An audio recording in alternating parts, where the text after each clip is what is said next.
So, welcome to the Math Literacy Term 1 and Term 2 workshop in 2022. So what I've done is I've taken everything in Math Lit that is supposed to be done between grade 10, 11, and 12 for Term 1 and Term 2, and I've put together some nice, quick and easy steps. So this, if your students are looking for a little bit of extra exam help and some shortcuts, this will definitely help as well for them, or for you to share with them as you're going through the revision. So just as a thought. So the calculator we're going to be using tonight is the 535SA, obviously the sharp, and it's got 422 function. It was designed for the CAPS curriculum, and you'll see that it is quite applicable as we go through the syllabus to the CAPS curriculum. So it's a really nice calculator for all of the things that we're going to do now. Okay. Then, of course, if you want to download the simulator, this link here, what I will do is at the end of the session, I'll share in the chat a PDF of this presentation with you so that you can download and click on any of these links as well. Okay. And then, of course, Maths at Sharp has got your grade 8 to 12 maths and math literacy worksheets and some technical maths. Pardon. And then, of course, some other nice ones might be mathdrills.com, which has got a lot of basic practice repetition, which is great. And then Math Warehouse, which is a lot of FET. So some of it will cross over and be helpful for you as well. Okay, so some quick basics. This is your on button, which is self-explanatory. Your second function button activates any of your orange functions. Your blue alpha key activates any of your blue keys, so we'll use it for statistics. And then, of course, your mode button allows you to choose between the different modes. Your BS button is your backspace button, so it will delete something, like your backspace button on your PC. Then, of course, change will change the way that your answer looks, and I'll show you how to change the way that your answer is given to you to save you some time, particularly when you're doing a lot of decimal or money calculations as well. And then, of course, your equals button. Okay, then we've got modes. So there's 4 different modes on this calculator: normal, stat, table, and drill. Okay, and these we will then, apologies, we will then, hello Cabello, thanks for joining us. We will then, so normal will do things like class marks. I'll show you how to do percentages with them, and then I'll show you for compound and simple interest, how to do compound and simple interest using the table mode, but then also how to do it using the normal mode as well. So with and without the formula. And then, of course, stat we'll do with as well. We'll do statistics. So the first thing that we want to look at is just a shortcut for your class marks. So I'm just going to pull up my calculator here, and we're going to leave it in normal mode. Okay. So if you press home, home will just take you back to normal mode from whatever other mode you are in. Okay. So for example, let's say we have a test which we set, which is out of 60. And we want to convert all of these class marks to something out of 100. So you press your fraction button. At the top, you type in where you're going to, which is 100. At the bottom, you type in the total that your test was out of, which is, sorry, 60. All right. And then, of course, we're going to say times, and you're going to put your first student's mark in. So let's say your first student got 45 out of 60. Then we would say equals, and we get 75%. Now the next student got 38, so we type in 38 and we press equals, and we get 63 and a third, and we can change that. So we see we can round it off to 63%. And your next student gets 54 and equals, and so on and so forth, until all of your marks, I'm just trying to remember to do it below 60, until all of your marks are complete. Okay, so it's a really nice shortcut. It's easy enough to teach to the other teachers, and in fact, you can do it on any calculator, whether it's a desktop, which is the model without all the scientific stuff, or the scientific calculators. All of them have this constant function, which will allow you to do this conversion. Okay, so the first thing that we want to do is to look at changing the way answers are displayed. Okay, and one of the things that often comes up is, can we get the answer as a decimal first?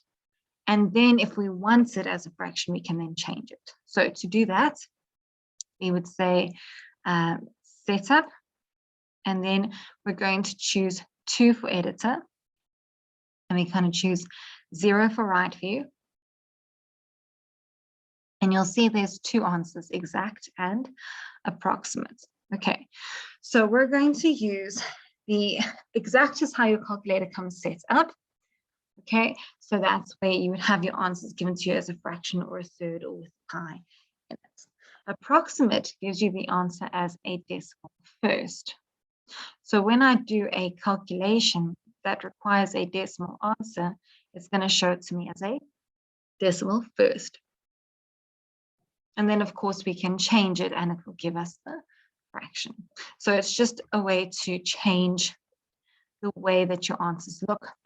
And it does help, particularly in Mathlet, when we go through doing a lot of financial calculators. If you want to reset the calculator, there's obviously 2 options. You can either choose to press the reset button on the back of the calculator. So there's a piece of writing about a battery, and then underneath that is a little sign that says reset with a black button. So you would just use that and press that little black button with the top tip of your pen, and that will then reset the calculator for you. Otherwise, what you can do is say setup, 2 for editor, 0 for right view, and then again 0 for exact. And now when you do this calculation, give it to you as a fraction first. So it's just 2 different ways of setting it up so that it makes sense for you. And the other nice thing that you can set up is the comma and the decimal function. So again, we're going to say setup. This time we're going to press our down arrow key, and we're going to choose 6 for decimal points. And then you can choose between a dot or a comma. So if I choose 1 for comma, you'll see now with my calculations that when I have a decimal, my answer comes up as a comma, with a comma in the decimal place instead of as a dot. It's just an aesthetics thing. Some teachers prefer a comma. So it's there if you want it, and if you don't want it, don't worry about it. But it is nice to know that you can change it if you do. All right, let's talk fractions quickly. So one of the other skills that Mathlet learners need to have is to be able to add fractions together. And so I just want to show you the different ways that you can input both mixed fractions and normal fractions, proper fractions. Okay, so the first way is to press your fraction button first, as we saw when we did that calculation for class marks. So here we would just type in our numerator, press down and type in our denominator. Then if we wanted the shortcut version, we could first type in our numerator and then press the fraction button and then type in our denominator. Okay. If we want to type in a mixed number fraction, we would have to type in the mixed number first, or the whole number first, and then press second function fraction, and then fill in the rest of the fraction like so. Alternatively, you can press the fraction button first, and then press your left arrow key to go in front of the fraction, add a whole number, and then come back and fill in the rest of your fraction. Okay, so it's an oops, I forgot it method for that last one. And then if we press equals, you'll see that it will give you your answer. Now, what's important to note here is that oops, I forgot it again option does not mean 5 times a half. It means 5 and a half. So that is just a difference to other scientific calculators that are available on the market. It will read it as 5 plus half, not 5 times half. Okay. So that's fractions for you.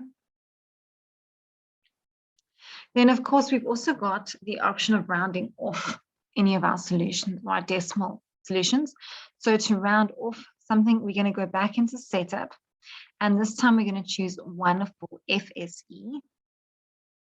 And we're going to choose fix, which fixes the number of decimal places that we have. So we'll choose 0. And if we're working with money, we can just choose 2 decimal places. And what you'll see here is that, oh, that's a terrible example. What you'll see here is when you do the calculation, it will just round it off for you as well. So it's really nice. I should do one that actually rounds off better. There you go. So that should have been 125, but it's rounded off the 2 to a 3 because it's 0,125. Okay, so just there.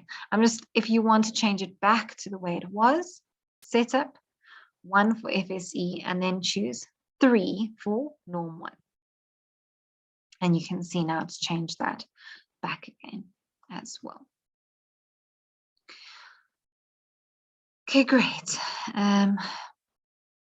Let's talk percentages quickly. So one of the things they have to do, and it's particularly handy when it comes to financial calculations where we start talking about adding that or subtracting that or giving a discount on a price, all of that sort of stuff. Okay, so let's do it the long way first. So if, for example, we have 120 as our cost before we add VAT, we can calculate what our VAT is or how much VAT we would pay by multiplying it by 15%. So it says second function and 1. And then we would add that to 120, and that would give us our total for our VAT, right? But there is a shorter way to do this. So we can actually say 120 plus 15 and then second function and 1, and that will give us 138. So it's just a shorter version. Now, if, for example, we have a price that is 150 Rand and we want to give a 20% discount, then we would subtract 20, whoopsie daisy, 20%. So our new price would be 120 Rand. If we want to find out the price, so our price is 150 Rand, and we want to find out what it was before that, we would then divide by 115%. And then this price here, 130,43, would be our price before that. So we can check this by saying 130.43 plus 15%, and it will give us a rounded off value of 150. Okay, or if we change this to 4%, then we'd get 150,006. So it's approximately that. So those are the different ways that you can do percentages using your sharp calculator. Any questions so far? We're all happy with number theory? Fantastic. Okay, so let's talk through patterns then. So with patterns, obviously there's a little bit of theory that I've just included here in case there are any students who are joining us. So your input values would be those values that change what happens. Okay, so they're like the ingredients you would put into a cake. If you add cinnamon to your cake, you're going to get a cinnamon flavor. If you add cocoa, you're going to get a chocolate flavor. If you add cinnamon and coffee, it's not going to be that great. But it's the thing that goes into the cake that gives you the final result. Whereas your output values are the cake itself. Okay, so it's a chocolate cake or it's a carrot cake or it's a spice cake, depending on what you put in. So your output values depend on your input values. So they are dependents, whereas your input values are independents. Okay, you can add 1 egg, you can add 2 eggs, you can add 40 eggs, depending on the size of your cake. But you see what I mean. Okay, and then of course, you need to be able to link between these patterns. So you'll have tables, which is obviously not like this table, but is like the table with the set of values. You'll have equations and you'll have formulae. Now, formulae are just equations that are specific to a situation. So you have an area formula. It's an equation because it's A is equal to, so there's something on the left-hand side and there's something on the right-hand side, but it shows a relationship between a specific set of variables that are only relevant to a certain specific thing. Sorry, words. So these worksheets here are for patterns. If you click on this link, it will take you to worksheets on Maths that specifically focus on patterns and functions and relationships. Okay. Now we can create a table from our equation. Let me actually just look at our equation. So our equation is 3x plus 2. So we can create a table using our table mode. So we'd press mode and 2 for table. And then we would type in 3x. To make an x, we press RCL twice plus 2. And then we would say equals, ignore function 2 for now. Leave start and step as 0 and 1. And we can now see that we've created a table of input values, which are your x's, and output values, which are your y's for your pattern.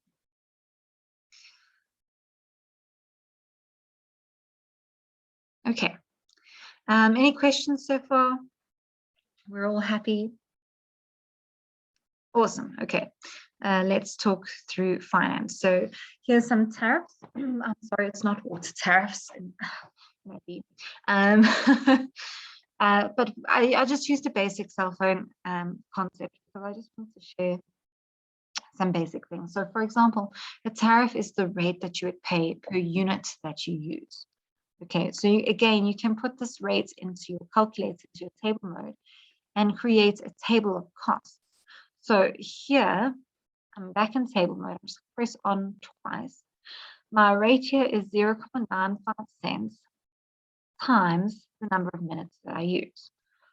So for example, this would be a SIM-only contract or a pay-as-you-go contract where you're only paying for what you use. So it's 95 minutes, or sorry, 95 cents per minute that you call. Okay. So we can just look through the table and we can see that if I call for 10 minutes, it will cost me R9.50. If I call half an hour, so 30 minutes, it will cost me R28.50. If I call for 60 minutes, I'm just making a point here. Your table is unlimited, so you really can go for as long as you like, and you're not going to run out of space. You can pay 57 Rand. So it's really nice to be able to see exactly what's going on with your number of minutes and your total that you're going to pay. What we can also do is, let's say this is your number of minutes. So it's just your flat call rate, okay? What happens if we have a handset fee? So we have a fee of 50 Rand per month, but then you have a reduced call rate. So now your tariff is 50 cents per minute. So we can say it's X, and we can now compare these two on a minute by minute basis. So we can see it's going to take a rather long time before these two will actually equal each other. Okay, and you can see that this one is growing faster than the one with the handset cost, obviously because your call rate is much lower. But you'd have to make a lot of calls before a lot of calls. I see. I picked a bad example. This is what happens when you do examples straight out of your head instead of actually doing the math behind this. Okay, so we're nearly there. So to make it equal, we're looking at approximately 111 minutes before. So if you use basically 2 hours of talk time a month, then it is worth it to rather get the handset and not to pay for just the minutes. Anything less than that is going to be, it's more cost effective to just pay per minutes and not pay for the handset rental as So it's just nice to compare and see the different tariffs that you can do on your calculator. Now we can also talk through and work through break even using our table mode as well. Okay, so I'm going to go back here, but I want to bring back my break even cost. So I want you to be able to see that formula. So there we go. So now on my screen, you can see I've got a cost, which is 500 Rand plus 20 Rand times the number of units that I sell or make, whereas my profit is 40 Rand per unit that I sell. Okay, so what I'm going to do is let's call these cupcakes for lack of a better example. So it cost me 500 Rand to rent the baking equipment, and it costs me 20 Rand per cupcake that I make for the ingredients, the decorations, etc., etc. Then I sell each cupcake for 40 Rand, which is where my profit comes from. So if we wanted to do a break-even analysis and we wanted to see, okay, when does my cost equal my profit? Because that's when it's going to break even. So on table mode function 1, we're going to type in 500 plus 20x. Okay, and then in function 2, so just to delete function 2, you would just press on once, and that will clear function 2. We're going to press 40x. Okay, now we can scroll through our table. We can see that if we sell one cupcake, we're going to say we're going to make a loss of 520 minus 40. So we're going to lose 480 Rand. If I sell 10 cupcakes, I'm going to make a loss of 300 Rand. If I sell 20 cupcakes, I'm going to make a loss of 100 Rand. Okay, so we can see that we're close to where our break even is. So now we're looking for the point where our cost equation is equal to our profit equation, right? So here at 25 cupcakes, they are exactly the same, right? And after 25 cupcakes, I now start making a profit of 20 Rand. And so we can see, okay, so if I sell 30 cupcakes, I've now made a profit of 100 Rand. I'm just subtracting 1,100 from 1,200. If I sell 50 cupcakes, I'm now making a profit of 500 Rand. So obviously, the more cupcakes we sell, the better it is for us. So it's nice to be able to compare and to understand the story by using your table mode to analyze the results of that equation. Okay, cool. So these are just all the steps, which if once you're on your own and you have your calculator with you and you want to do it again, you can at least follow along and do the same steps. Yeah, okay, let's talk through interest here. So again, I'm going to use table mode first, and I'm going to press on twice, and I'm going to use a simple interest formula. So I'm just going to use 1,000 Rand.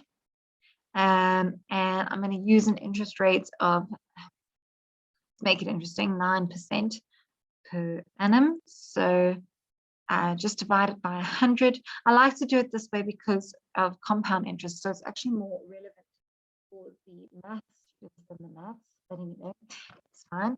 And then we would say times, and then instead of putting in a value for n, we're going to put in an x instead. Okay, so that's your RCL button twice. Close your brackets, press equals, and we get function 2, which we're going to delete by pressing on. Okay, then equals, equals, equals. So what have we got here? Our x is our number of years, and our y, or answer, is our number, what we would have in our bank account at the end of that year. So initially, we have 1,000 Rand. After 1 year, we have 1,090 Rand.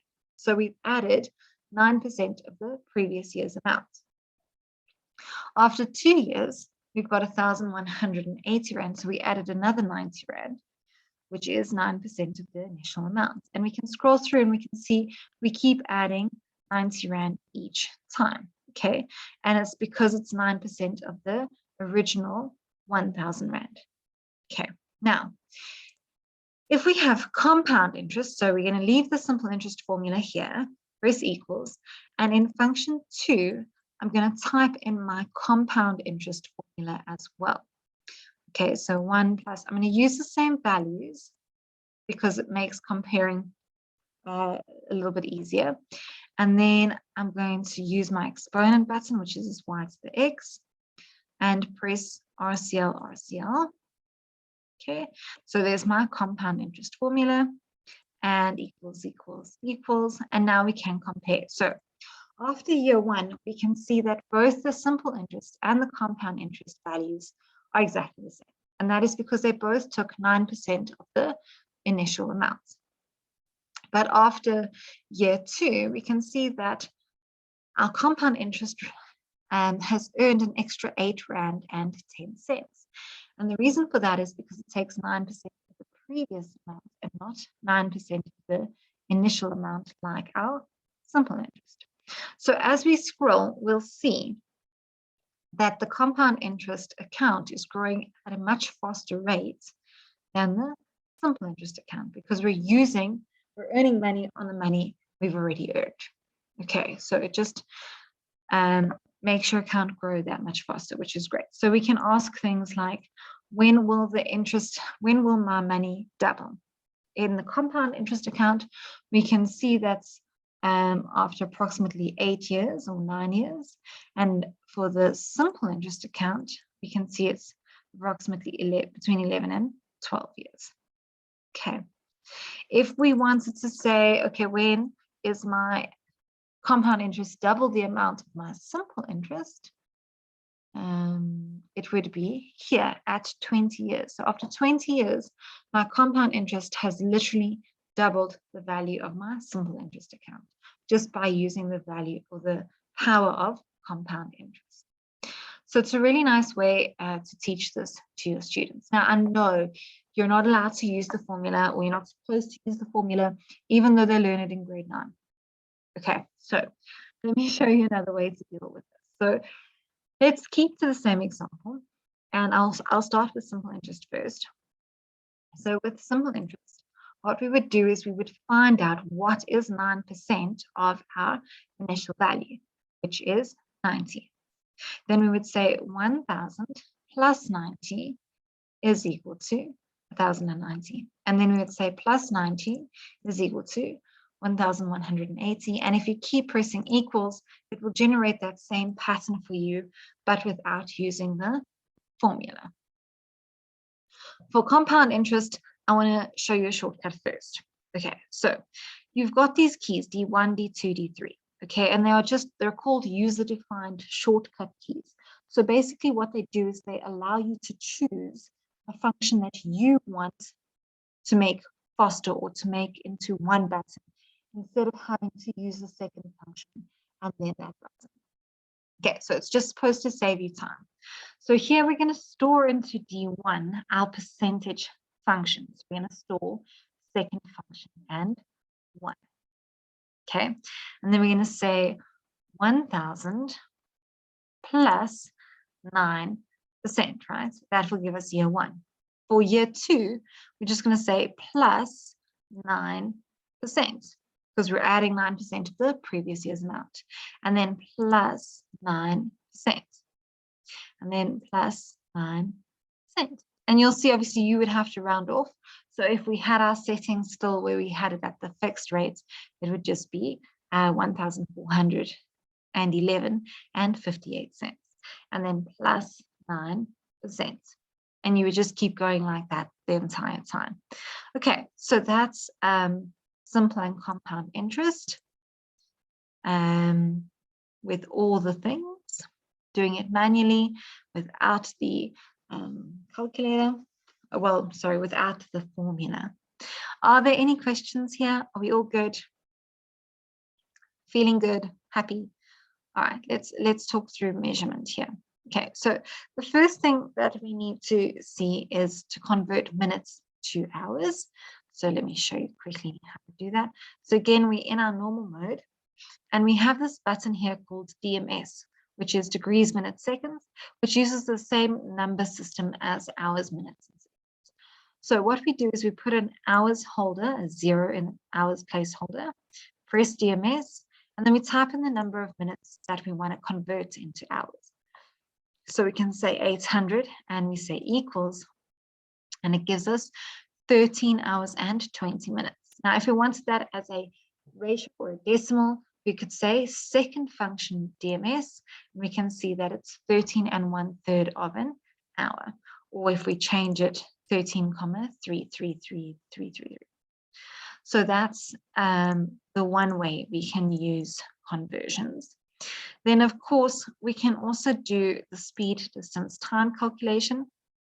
So how long does it take me if I travel to East London, which is 800 k's away, and I drive an average speed of 117 kilometers per hour.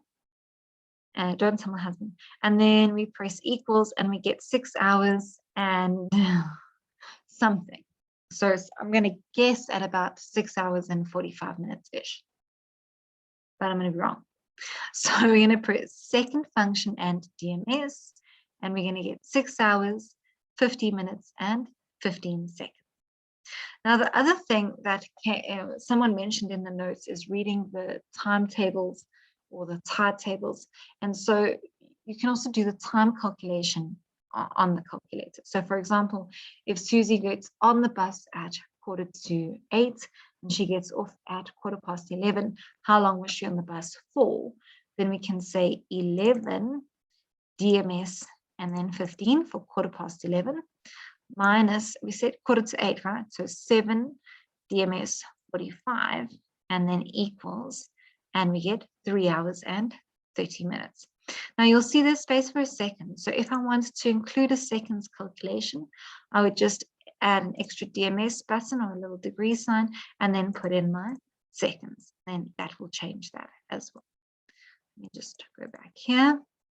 Okay. Again, you can just change the way that the numbers is shown to you. So she sits on the bus for 3.5 hours. So you can use both time notations to see exactly how long it would take for Susie to get on and off the bus, or how long she sits on the bus for. All right, great. We can also do finding the area of a circle, okay? And you do have a dedicated pi button, which is 3 point whatever. So if I just type pi and I say equals, it's 3,1415. So it gives it to you for 9 decimal places. So just make sure to round off correctly.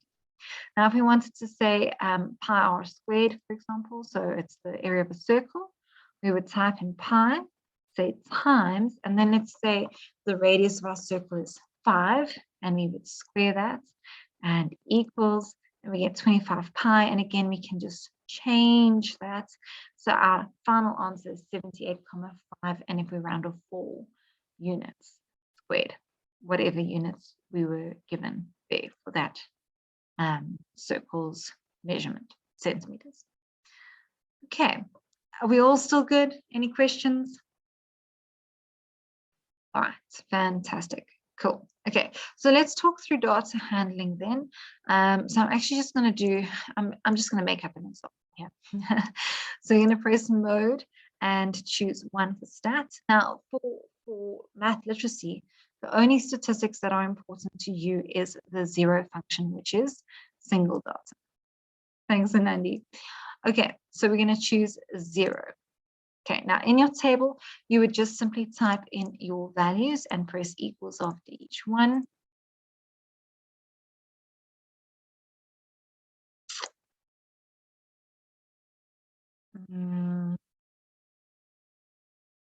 Okay, now let's say, for example, I made a mistake here at the 18 and I should have actually typed in 81. So what we can do is we can highlight the data position where our error is, and we simply overwrite that piece of data with the correct information and press equals, and you can see then it just overwrites that for you. No problem, Peling. Thanks for joining us. So it's really easy to go back and edit any sort of information. Once you're done, you can just press your change button, So if you want to go back and check your stats or your data that you've typed in, you just press your change button and you can scroll through the table. Okay, when you're ready, again, press change and make sure screen says stat0 SD4 single data. Now to get all of our statistics information, it's quite easy. We say alpha and we press 8 and we choose 0 for statistics values. And there we go. That's it. We're done. So 7 is the number of observations. 65,43 is our average. We don't care about standard deviations in math literacy. Our sum of all of our x values is 458. And then, of course, our 5-number summary, which we do care about, is there for you as well. So it's all there in a summary, nice and easy to find. Just scroll through your pages. So it's really like a for statistics. So again, all of the steps are here for you to follow through. And then let's talk through probability. Okay, so you actually have a random function on the calculator. So if I just press home, takes me back to normal mode. It's really nice and handy, isn't it? So you actually have a random function, which is second function and 7. And you'll see you've got 4 different options. Random is random decimals between 0 and 1 to 3 decimal places. Okay, then you have our dice, which is numbers between 1 and 6. Then you have a coin, which is a math coin. So instead of heads and tails, it's going to give us 0s and 1s. And then 3 is our int, and that just gives you any 2 random numbers. So if, for example, we want to play with dice, we would just press 1. And to roll the dice, we press equals. And then you just keep pressing equals, and it will keep giving you random numbers. No pulling, you don't need to sign a register. The software that we're using does the registration for me, so you're all sorted. Now, if we wanted to play, for example, the lottery with our students, what we would then do is we'd say second function 7, and we can use this rint, which allows us to generate random numbers between any 2 numbers that we choose. So if we were playing the lottery, we'd be choosing numbers between 1 and 52. Right, so we would say 1 and then our x comma y in brackets button, and then 52 and then equals, and you keep pressing equals. So what I like to do with the students, which is always a fun game, is to have them write down their 6 lottery numbers between 1 and 52, and then to switch their piece of paper with the person sitting next to them. And then we go through and we generate the lottery numbers, and we see if anyone comes close to even winning the lottery. And then, of course, we talk about the probability of actually winning the lottery, which is like 1 in 10 billion. So, yeah, it's a fun way to demonstrate the concepts of probability and all of that sort of stuff as well. So here's the instructions for the lottery. All right, great. Guys, thank you so much for your time and for joining me this evening. For those of you who are watching on YouTube, please like and subscribe and take a look at Maths at Sharp for all of the worksheets and simulator that was used here tonight.